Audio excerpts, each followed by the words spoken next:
Okay. तर गेल्या व्हिडिओमध्ये मी असं बोलले होते, की आणखीन 10 ते 15 वर्ष फक्त YouTube आपल्याकडे आहे किंवा YouTubeवरती आपण काम करू शकतो. त्यानंतर कदाचित YouTube हे बंद होऊ शकतं किंवा बॅन होऊ शकतं इंडियामध्ये. तर मी असं का बोलले होते, तर मी तुम्हाला ते आज पूर्णपणे या व्हिडिओच्या थ्रू सगळं जे काही आहे ते एक्सप्लेन करणार आहे आणि मला कमेंट सुद्धा आल्या होत्या, की "धनू प्लीज यावरती सुद्धा व्हिडिओ बनव." तर एखादं ॲप जर बॅन होणार असेल किंवा झालेलं असेल, आता तुम्हाला माहिती आहे TikTok जे आहे ते बॅन झालं. तर TikTok कोणी-कोणी म्हणतं, की कॅरी मिनाटीमुळे बॅन झालेलं आहे. तर अजिबात नाही. TikTok जे आहे इंडियाचे काही रूल्स आहेत. एखादा ॲप जर चायनाचा असू दे किंवा इतर कोणत्याही देशाचं ॲप असू दे. आता YouTube जे आहे ते यूएस कंट्रीचं ॲप आहे हे सगळ्यांनाच माहिती आहे. जर ते बॅन होणार असेल, तर ते बॅन त्याच वेळेला होतं ज्या वेळेला त्या ॲपच्या थ्रू किंवा जी टीम आहे त्यांच्या थ्रू आपले जे इंडियन गव्हर्नमेंट जे आहे त्यांच्या ज्या काही पॉलिसीज आहेत किंवा रूल्स रेग्युलेशन्स आहेत त्याचं जर उल्लंघन झालं, तर मग जे ॲप आहे ते बॅन होऊ शकतं. TikTokच्या TikTok ज्यावेळेला बॅन झालं त्यावेळेला सुद्धा हेच होतं. की TikTokने सुद्धा जी पॉलिसी होती ती ब्रेक केली होती आणि त्यामुळे TikTok जे आहे ते इंडियामध्ये बॅन झालं. म्हणजे इंडियाचे जे काही रूल्स आहेत ते ज्यावेळेला ब्रेक करेल एखादा ॲप त्यावेळेला ते बॅन होणार हे 101% खरं आहे.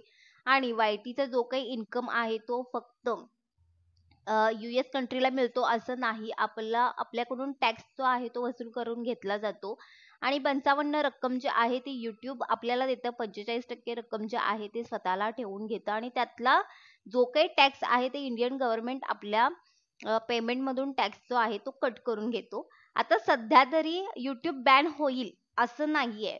पण हे लक्षात ठेवा एखादी गोष्ट जर आलेली आहे तर ती जाणार आहेच यात काही वाद नाहीये. भविष्यात आपण नाही सांगू शकत. YouTube बॅन होऊन आता TikTok जसं बॅन झालं तसं Instagram रील्स आले. YouTubeने सुद्धा शॉर्ट हे नवीन जे फीचर आहे ते लॉन्च केलं. म्हणजेच एक जर गेलं तर त्याला दुसरं काही ना काहीतरी येणार आहे. पण मी तर हेच म्हणेन की YouTubeवरती तुम्ही जास्तीत जास्त स्ट्रगल करा आणि जास्तीत जास्त इन्कम कसा करता येईल हे बघा. भलेही तुमचं चॅनल डिलीट झालं, YouTube बॅन झालं इंडियामध्ये तरी तुम्हाला फायनान्शियली तुम्ही ब्रेकडाउन होणार नाही. तुम्ही फायनान्शियली स्ट्राँग राहाल तर याचा विचार करा. आणि YouTubeमध्ये मेहनत आहे मी म्हटल्याप्रमाणे त्यामुळे स्ट्रगल करणं जास्त गरजेचं आहे. आता दुसरी गोष्ट मी 10 ते 15 वर्षच फक्त आपल्याकडे आहे असं का बोलले ते मी तुम्हाला सांगते. तर तुम्ही विचार करू शकताय की मला कमेंटमध्ये सुद्धा हे सांगितलं म्हणजे रिप्लाय आला होता की धनू आपली जी ऑडियन्स आहे ती आपल्याला नक्की फॉलो करेल. पण आणखीन 10-15 वर्षानंतर जी आपली ऑडियन्स जी आहे ती फॉलो करणारी ती जिवंत राहायला पाहिजे. आपणही जिवंत राहायला पाहिजे. आपली जी जनरेशन आहे ती ॲडव्हान्स टेक्नॉलॉजीला फॉलो करणारी जनरेशन आहे. त्यांना आता एआय तुम्ही बघू शकताय. एआयच्या थ्रू बनवलेले व्हिडिओ अगदी 16-17 वर्षाची जी मुलं आहेत एआयच्या थ्रू बनवलेले व्हिडिओ त्यांचे व्हायरल आहेत. एका दिवसामध्ये त्यांचे मिलियन सबस्क्रायबर्स कंप्लीट होत आहेत. कारण त्यांना माहिती आहे की ऑडियन्सला नक्की काय हवं आहे. आपले भांड्या धुण्याचे व्हिडिओ बघणारी ऑडियन्स 10-15 वर्षानंतर सुद्धा शिल्लक राहिली पाहिजे.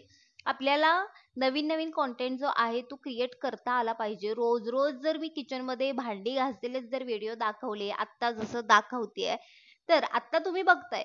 पण आपली जनरेशन का बघेल? हा तुम्ही विचार करा. आपल्या जनरेशनला जे हवंय ते आपण नाही देऊ शकत. कारण त्यांना जर एखादी गोष्ट हवी असेल आणि ती आपल्याला पटत नसेल, तर आपण ती नाही करणार. आत्ताच तुम्ही बघू शकताय, आपल्याला माहिती आहे की YouTubeवरती काय खपतं. जितकं चीप गोष्टी आहेत त्या खपल्या जातात. भांडण वगैरे ह्या सगळ्या गोष्टी दाखवतात. जे कंटेंट क्रिएटर आहेत आणि लाखो रुपये छापतात YouTubeकडून. हे रिअल आहे. आपल्यालाही माहिती आहे. पण आपण ते नाही करू शकत. कारण आपल्याला ते पटत नाहीये. आणि YouTube बॅन होईल त्यावेळेला होईल किंवा आपलं जे चॅनल आहे ते बंद होईल त्यावेळेला होईल. पण तुमची जी फेस व्हॅल्यू आहे ती जर झाली आणि YouTubeची जागा जर दुसऱ्या कोणत्याही ॲपने घेतली आणि तिथून आपल्याला जर अर्न करायचं असेल, तर एक लक्षात ठेवा तुमची जी फेस व्हॅल्यू आहे ऑफकोर्स तुम्ही तुमची जी ऑडियन्स आहे ती दुसऱ्या ऍप वरती सुद्धा तुम्हाला फॉलो करणार. आता जे टिकटॉक वरती फेमस होते, इझिली ते युट्यूब वरती त्यांनी इझिली ग्रो केलं.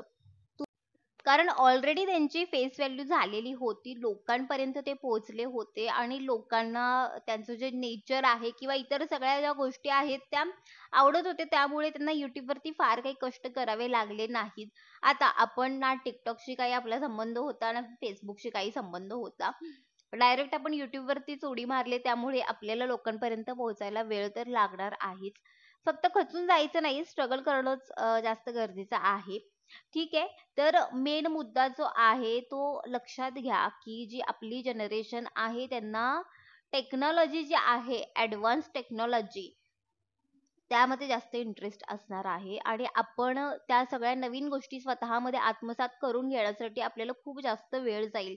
मी हेही सांगते, की आपले भांड्या धुण्याचे व्हिडिओ बघणारे जे ऑडियन्स आहे, तुम्ही कधी ऑडियन्स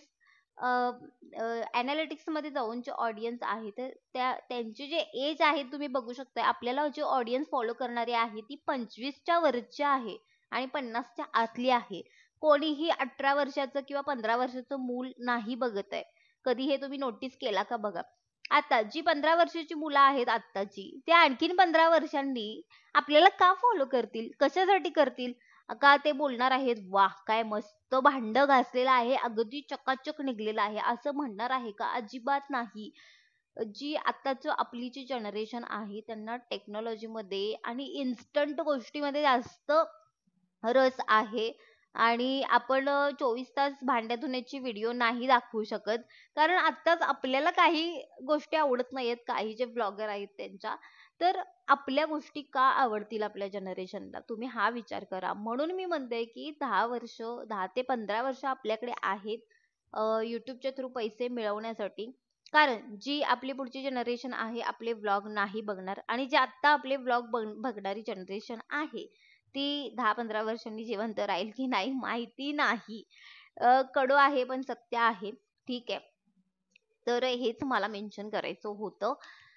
त्यामुळे मी तुम्हाला हेच सांगेन, की YouTube ज्यावेळेला बॅन होईल की नाही माहिती नाही.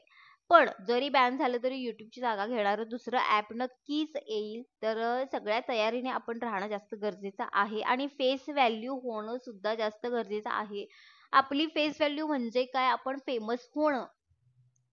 कळलं का तुम्हाला? जर तुम्ही फेमस झाला, YouTube समजा बॅन झालं, बंद झालं, तर तुम्ही दुसऱ्या प्लॅटफॉर्मवरती त्याच वेगाने ग्रो व्हाल. कारण तुम्हाला जी ऑडियन्स आहे ती ब्लाइंडली फॉलो करणारी मिळतेच. कारण लोकांपर्यंत आपण एकदा पोहोचल्यानंतर आपलं जे नेचर आहे, आपलं वागणं, बोलणं किंवा इतर सगळ्या गोष्टी लोकांना आवडतात आणि ज्यांना आवडतात ते फॉलो करतातच.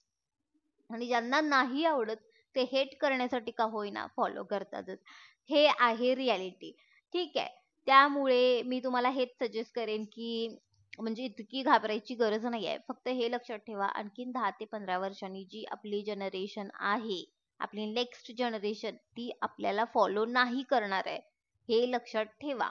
ठीक आहे. आता आपल्या ज्या आपली जी गेलेली पिढी आहे, आपले पणजोबा, आजोबा म्हणा, आपले मम्मी-पप्पा, आपण त्यांना किती फॉलो करतो. आपल्या आणि त्यांच्या विचारांमध्ये खूप जास्त साम्य आहे. तसंच आपल्यामध्ये आणि आपल्या मुलांमध्ये सुद्धा काही गोष्टींमध्ये खूप असाम्यता म्हणायचं आहे मला. म्हणजे खूप वेगळेपणा असणार आहे.